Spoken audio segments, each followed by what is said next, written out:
सिरिमान school के teacher mister Johan बच्चों को समंदर की दुनिया को देखने और समझने के लिए बीच पर ले गए। इन बच्चों में एक बहुत ही ज़हीन लड़की माया भी थी, जो हर चीज को समझने और सीखने की कोशिश करती थी। साहिल पर सब बच्चे रीत के घर बनाने, समंदर के पत्थर जमा करने और मछलियां देखने में मसरूफ थे।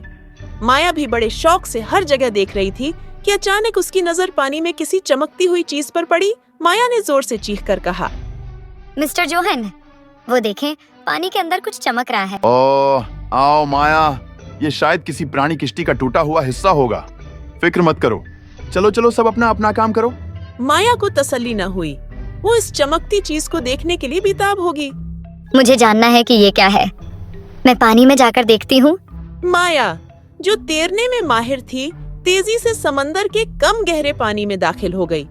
उसने चमकती हुई चीज की तरफ तैराकी शुरू की, लेकिन वो चीज आगे बढ़ती जा रही थी। मैं ये जरूर देखूंगी कि ये क्या है। माया जैसे ही गहरे पानी में पहुंची, उसने देखा कि वो चमकती हुई चीज असल में एक जूल परी थी। जिल परी के लंबे चमकते हुए चांदी जैसे बाल थे। उसकी नीली सब्ज दम रोशनी बिखेर रही थी। माया बिल्कुल हैरान होकर रख गई। क्या ये सच में एक जल परी है?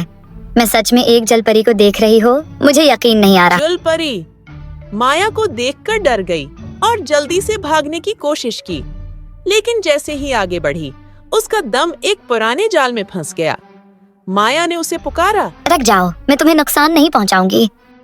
माया आहिस्ता आहिस्ता आगे आई और जल परी का हाथ पकड़कर जाल से आजाद करवा दिया। जल परी ने माया से कहा, तुमने मुझे आजाद कर दिया, बहुत शुक्रिया, तुम वाकई बहुत अच्छी हो। मेरा नाम माया है और मैं तुम्हें कोई नुकसान नहीं दूंगी। मैं तो बस तुम्हारे बारे में जानना चाहती हूँ। और मैं आक्वाहों में बस किनारे पर बाहर की दुनिया देखने आई थी। एक्वा, क्या तुम हमेशा समंदर में रहती हो? क्या तुम्हारी तरह और भी जल परियां हैं? आक्वा ने माया का हाथ पकड़ा और कहा, चलो मैं तुम्हें समंदर की जादुई जगह दिखाती हूँ। माया ने हैरत से कहा, क्या मैं वाकई तुम्हारे साथ जा सकती हूँ? बिल्कुल, लेकिन तुम्हें गहराई में तैरने के लिए तैयार रहना होगा। माया और आक्वा समंदर की गहराइयों में उतर गए। माया ने देखा कि वहाँ रंग बिरंगी मछलियाँ, खूबसूरत जेली फिश और नर्म रोशनी में चमकती हुई कुचवे तैर रहे थे। समंदर का फर्श नर्म रेत से ढका हुआ था और मरजान की चट्टानें रंग बिरंगे फूलों की तरह दिखाई दे रही थीं। माया ने हैरत से कहा, ये सब कुछ कितना खूबसूरत है, मैंने कभी ऐसा नहीं देखा। माया और आक्वा समंदर की गहराइयों में तैर रही थीं।